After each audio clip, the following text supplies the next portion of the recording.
Chaim V'Racha. So the name of this parasha this week is Emor. Emor means to talk, to speak.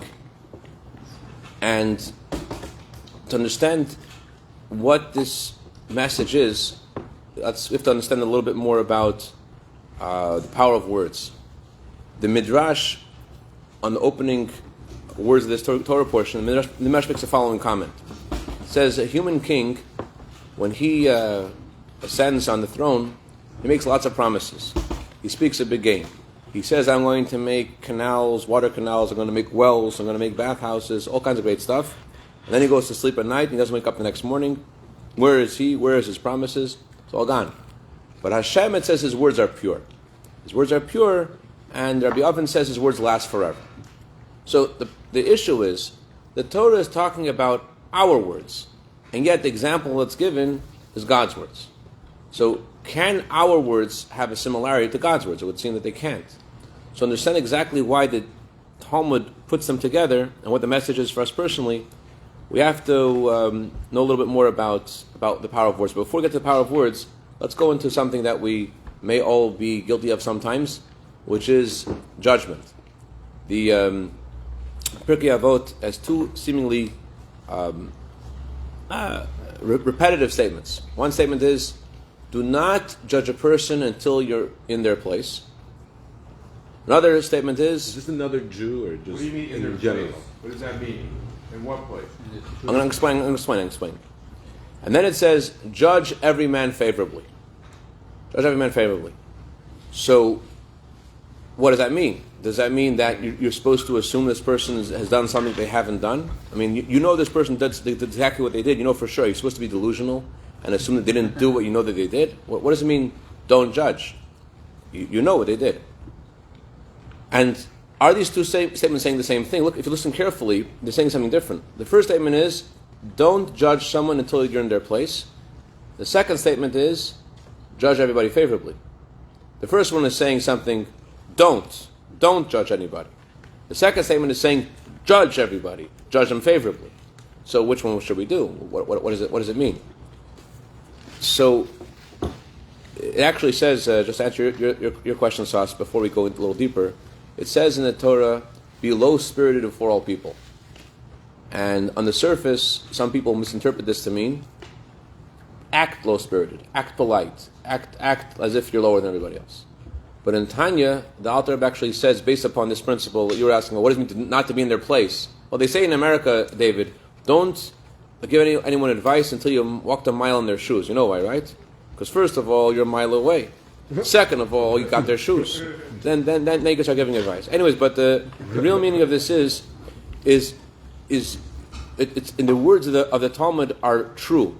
So when it tells us to be low-spirited before a people, it means really to be low-spirited before a people. How is that possible? And actually, you asked about non-Jews, the words in the Talmud are not just, there's different ways of saying man in the Talmud. And here, it means also before non-Jews as well.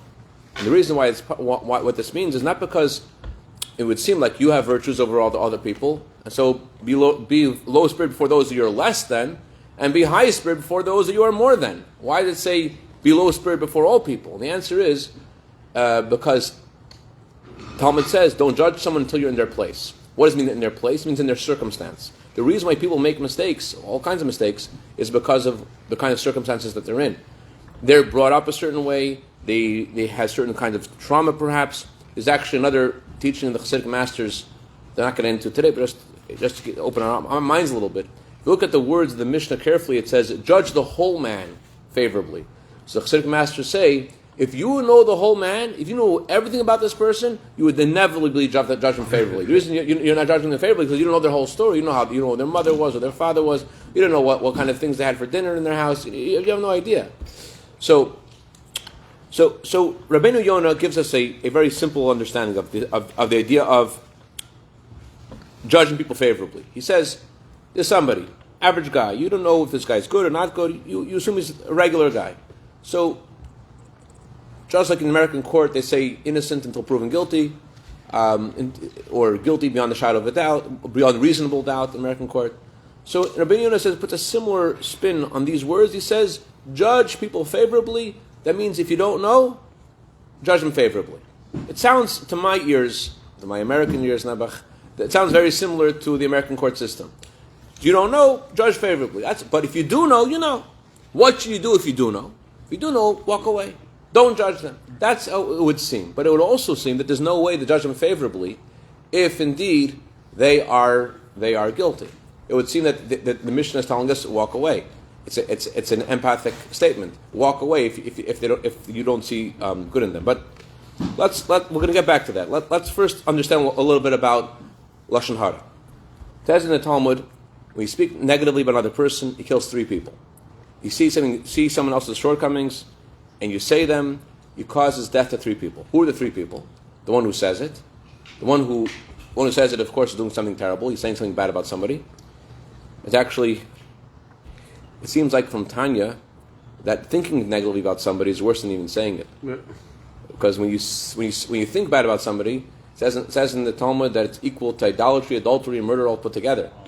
So when you think about somebody negatively, it's like, imagine, like better to get a New Testament and read a verse from there and think about the verse in the New Testament than to think bad about another person's shortcomings because it's equal to 3 sins, not just to 1.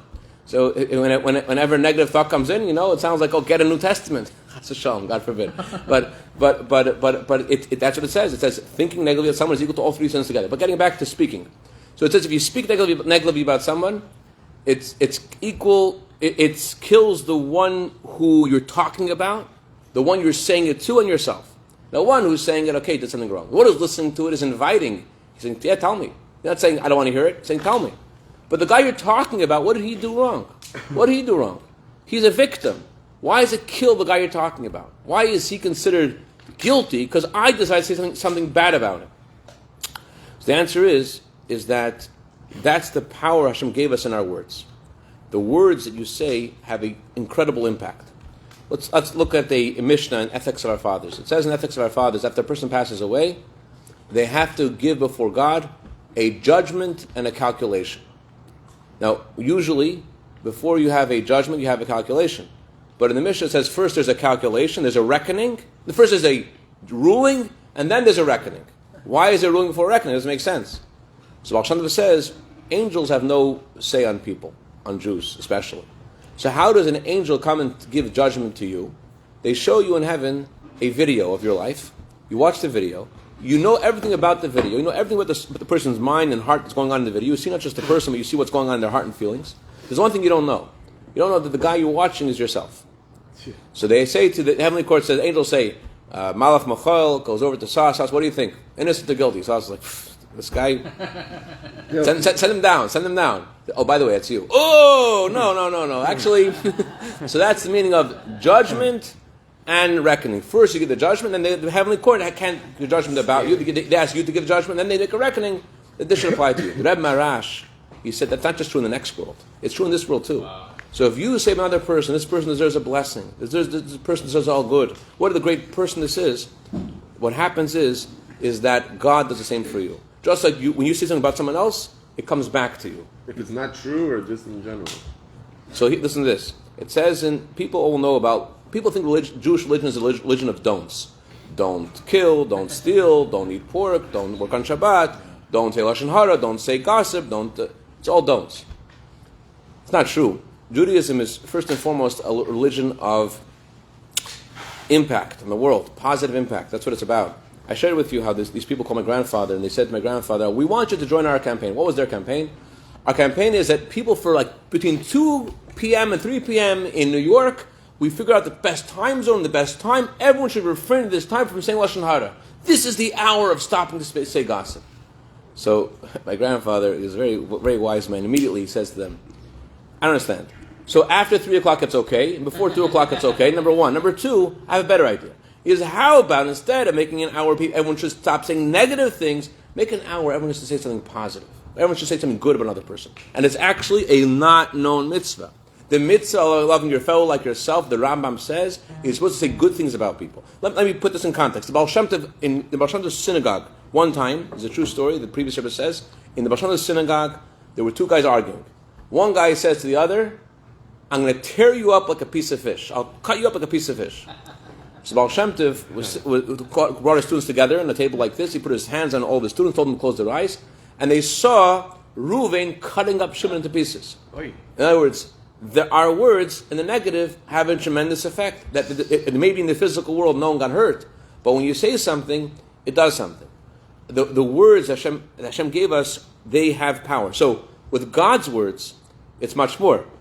God's words are different than human words. By a human being, there's three different powers, three different garments of the soul. There's our thoughts, our words, and our actions. And they're different. Their thoughts are in one arena, words and actions are a different arena. But by God, it's conflated a little bit. By God, His words and His actions are more or less the same. What does it say in Genesis when God made the world? It says, God said, let there be light, and there was light. God said, let us make man. God's words themselves created man. God has thought, but God's words are actions. When God says something, it happens. By us, we have a lag between our words and our actions. By God, the words immediately have an impact. Immediately they do something. So when the Torah tells us to judge people favorably, it's not telling us just a passive thing, like Rabbeinu Yonah is saying only, that if you don't know, assume the best. It's also saying what it says in Tanya, to go out of your way and to say something good about this person. To go out of your way and to stop. I was watching yesterday a video of Rabbi Wallerstein Olav Shalom. Rabbi Wallerstein was a world-renowned speaker. He helped couples, he helped children. And it's just a fascinating short video. Rabbi Wallerstein was talking to this friend of his whose parents were Holocaust survivors. And Rabbi Wallerstein was saying the number one thing kids need is your time and your positive words. That's the number one thing they need. More than all the gadgets and all the things you buy them, they ask for. It's not really what they ask for. It's not what they want. What they want really is you should say something good about them. And he gave the following story. He said an unbelievable thing. He says he knows a couple. The guy, a friend of his, told him. He said his parents, the guy's parents, were Holocaust survivors. Before the war, they had 8 children. So this woman, the woman had 8 children. And all of her children died. Her husband died. And after the war, she got married again, and she had her 9th child. He said that she could never say the words to him, "I love you." She couldn't say. She didn't have it in her. She just was so all the pain she had. She couldn't say, "I love you." And 3 days before she passed away, he's in the hospital with her, taking care of her, and she says, "My son, I want to tell you something." I was like, "Oh, she's going to say it. She's going to say it." And she says, "My son, I'm proud of you." She couldn't say, "I love you." She couldn't say it. But he told Rabbi Wallerstein that he's a very wealthy person. He said, that is this is the best moment of my life, to hear that from my mother. So imagine if our kids wouldn't have to wait for that. Imagine if you go over to your kids, to your spouse, and tell them, I love you, and I'm proud of you, and why you admire them, why you're proud of them. It's a mitzvah, not just, everyone thinks that teachers in school have to say positive things to kids. Rabbis should find positive things in people and their congregants. But really, the Rambam says, the mitzvah of love your fellow like yourself is a mitzvah to say things you admire in other people, all people. And it actually creates the reality. If you walk around, let's go back to the Lashon Hara thing for a second. If you say something bad about another person, let's forget about saying something bad. If you think about another person, they tell parents, don't label your kids. Don't say to your kids, you're lazy. You're lazy. Because the kid will be lazy. You never do your homework. They will never do their homework. I did this, whatever. One of my children the other day, I was like, and you're always so fast and you run to do a mitzvah. Whenever we ask you, so go. And she ran. The night before, we didn't try that method. It didn't work. Anyways. Wow. So, but really, immediately, instantaneously. But it works psychologically. If people think about you a certain way, unfortunately, you tend to think that way about yourself. But more importantly, our words themselves, words don't create reality, they reveal the reality that's there. So when you speak Lashon Hara about somebody, say something negative about someone, you reveal their inner not good. When you speak about the good in another person, you reveal their inner good. When you say good things about another person, you actually bring into the world, you imperceptibly, somehow you shift the balance of power to the positive of more goodness in the world, just by saying something good about another person. B'ditchev Rebbe, he once saw this guy fixing his wagon. He was wearing his talis and his tefillin. And while wearing his talis and tefillin, he was outside. He was trying to figure out his wagon, greasing the wheels. And B'ditchev Rebbe looks to Hashem, says, look at your children, Hashem. Look how amazing your children are. Look at this guy. even when he's greasing his wheels of his wagon, he's wearing his tefillin and davening to you. Understand? Instead of saying in the middle of davening, he's interrupting. So on the surface, you hear the story, you think, well, what it's bringing up the naivete, how naive the Baditchev Rebbe was. He was doing something intentionally. The Mezritcher Maggid, the successor of the Baal Shem Tov, he used to say things, and no one around him would understand. He would say things, no one listening to him understood it, and he explained why. He said, when you bring things down to the world into speech, it now opens a channel that could be understood. Someone at the end of the world will know what this means now, because I brought it into the world by saying it. So Baditchev Rebbe, he wanted to reveal the goodness in this person, and that's why he said it. He wanted to bring that out. When you say those good things on another person, it reveals the goodness in that person. As I mentioned before, that marash, it also brings Hashem's blessings to you. When you say something good about Hashem's children, that's the most precious thing there is to Hashem, His children. So when we say some good things about His children, that brings God's kindness and God's blessings. Right. If I'm not your brother, he's not my father. Understand? So the bottom line is, practically, every day, this week, we'll give homework next week, see who did it. Every day this week, go out of your way and say something nice, something positive, something you admire another person. Tell them. Just from 3 to 4. It would work then too. And it's positive, so it works. And even when you want to say something negative about someone else, you feel like. Okay, can I tell you one more thing? Oh, I do that to you guys. Sorry. I'll tell you one more thing. Reuven, this is a true story.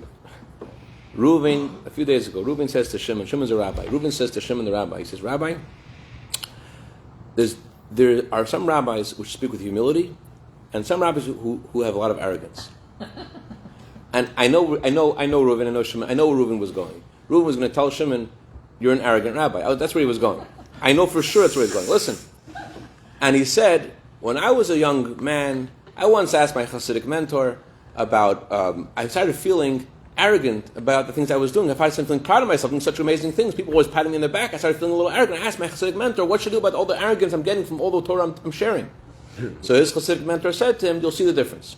The difference is that if it's lasting, if it's said out of arrogance, it won't last. The impact having on people will stop. Words that come from the heart enter the heart and makes an impact. But if it's said out of arrogance, it won't last. That's what his Hasidic mentor told Reuven. So Reuven did a switch. And he says, but you, Shimon, the reason you have such an everlasting impact on people is because you have no arrogance. It's all truth. So you can imagine if he would have said that what he wanted to say originally, it would have killed him. He wouldn't have been able to, the shutters of Shimon's brain would have gone up. He wouldn't have heard anything he said. But instead, he said to him the positive message that he said, and that brought, and he was right to hear, and it brought it out, and that's actually the truth, because maybe Shimon is arrogant, but there's a part of him that is sincere. I told you the most important thing I heard in the last 25 years. Anyone remember? The most important thing I heard in the last 25 years is like this. What's the difference between someone who hates the truth, hates the falsehood, who loves the truth? What's the difference?